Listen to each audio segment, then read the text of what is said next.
Hello everyone, নমস্কার সকলকে। আমার নতুন একটি ডেইলি ব্লগে আপনাদের সকলকে স্বাগত। আশা করছি সকলে অনেক বেশি ভালো আছেন, আমিও ভালো আছি। সকালে বৃষ্টি পড়েছে, আবহাওয়াটা একদম ঠান্ডা, খুবই ভালো লাগছে। মনে করেছিলাম আরও সকাল থেকে ব্লগটা শুরু করব, কিন্তু এই যে বৃষ্টি পড়াতে কারেন্ট চলে গিয়েছিল, যার কারণে আর কন্টিনিউ করা হয়নি। তারপর কারেন্ট আসার পর আমি ব্লগটা স্টার্ট করেছি। তখন হচ্ছে আমার অলমোস্ট স্নান করে পূজা দেওয়া শেষ, তারপর আমি স্টার্ট করলাম। নিজেকে একটু পরিপাটিভাবে গুছিয়ে এবার বিছানাটা গুছিয়ে নিচ্ছি। তো বিছানাটা গোছানোটা হচ্ছে একটা গৃহস্থবাড়ি ঘরে অনেক বড় কাজ আমি মনে করি। তো বিছানা গুছিয়ে দেখলাম একটু জানলা দিয়ে ওয়েদারটা খুবই সুন্দর দেখাচ্ছে। আমি যেহেতু গ্রাউন্ড ফ্লোরে থাকি, সেহেতু আমার এই কর্নারটাতে কোনো ব্যালকনি নেই। এই জানলা দিয়ে হচ্ছে আমি উপভোগ করি বৃষ্টি রোদ যাই হোক। তো গাছে দেখলাম পানি পড়াতে গাছটা অনেকটা সতেজ হয়ে উঠেছে। এতদিন রোদ্রে গরমে প্রায় শুকিয়ে এসেছিল। তো আমি এখানে একটু দাঁড়িয়ে দাঁড়িয়ে একটু ঠান্ডা আবহাওয়ার ফিল নিচ্ছি। একটু পরে আবার রান্নাঘরে কাজে চলে যেতে হবে, মেয়েকে নিয়ে ব্যস্ত হয়ে পড়তে হবে। তো নিজেকে একটু নিজের মতো করে সময় দেওয়া। তো এখানে অনেকক্ষণ দাঁড়িয়েছিলাম, প্রায় 5-6 মিনিটের মতো।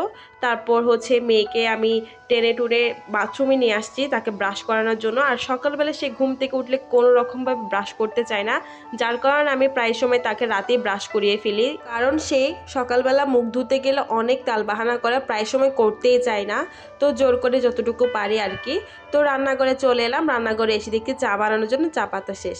তারপর লাস্টে আবার চা পাতা ভরে নিলাম। এই যে কাছের বয়মটা আমার খুবই সুন্দর লাগে, ছোটোখাটোর মধ্যে মেয়োনিজের যে পটটা, খালি পট, সেটার মধ্যে হচ্ছে আমি এখানে চা পাতা রেখেছি, দেখতে ভীষণই সুন্দর লাগে। তো এখানে আমার চাও রেডি হয়ে গিয়েছে।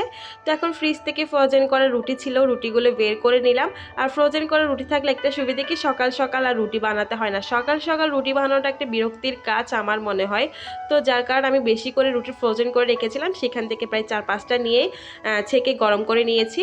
তো এবার হচ্ছে রান্না বান্নার পালা। চা খেতে খেতে ভাবছিলাম কি রান্না করব।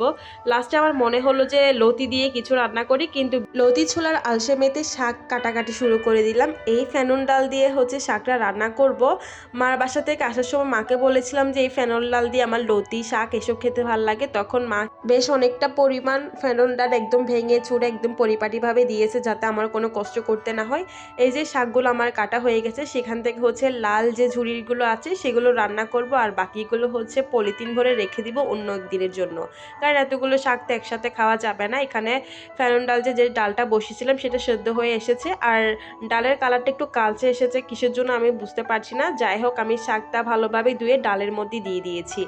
এবার হচ্ছে আমি প্রায় 5 থেকে 6 মিনিটের মতো শাকটা রান্না করে নিব। সত্যি বলতে ফেনুন ডাল দিয়ে এই কলমি শাক রান্না করাটা অনেক মজা লাগে। তারপর হচ্ছে 5 ফোড়ন দিয়ে তেলে দেওয়া, ফ্লেভারটা এত বেশি ভালো আসে। যাই হোক, আমি 5-7 মিনিটের মতো শাকটা রান্না করে নিয়েছি।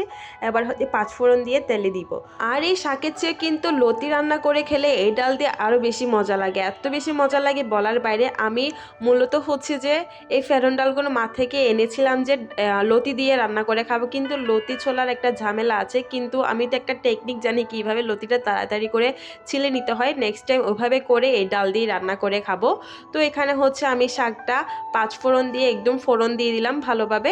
এই শাকের সাথে আমি ভেবেছিলাম হচ্ছে কাঁকরোল আর পটল ভাজি করব, কিন্তু কি হলো, ফ্রিজে থেকে সব কিছু একদম ভিতরে নষ্ট হয়ে গিয়েছিল। কিন্তু উপর দিয়ে দেখতে অতটা নষ্ট লাগছিল না, কিন্তু এখন বের করে কাটার সময় মনে হলো যে এটাগুলো একদম নষ্ট হয়ে যাচ্ছে। তো আমি যতই নষ্ট করতে না চাই, দেখি এই সবজিগুলো ততই বেশি নষ্ট হয়ে যায়। তো যার কারণে আমি অল্প অল্প নিয়ে আসি, বেশিও নিয়ে আসি না, কারণ নষ্ট হয়ে যায়। আর কোনো জিনিস নষ্ট হলে মন খারাপ তো এমনিই লাগে। এইদিকে আমার শাকের ডালটা রান্না হয়ে গিয়েছে, যেহেতু ওইগুলো নষ্ট হয়ে গিয়েছে, কিছু একটা তো ভাজি করতে হবে। তো এখানে বেশ খানিকটা আলু কেটে নিয়েছি। তো আলুগুলো কেটে একদম ভালোভাবে জল দিয়ে পরিষ্কার করে নিচ্ছি।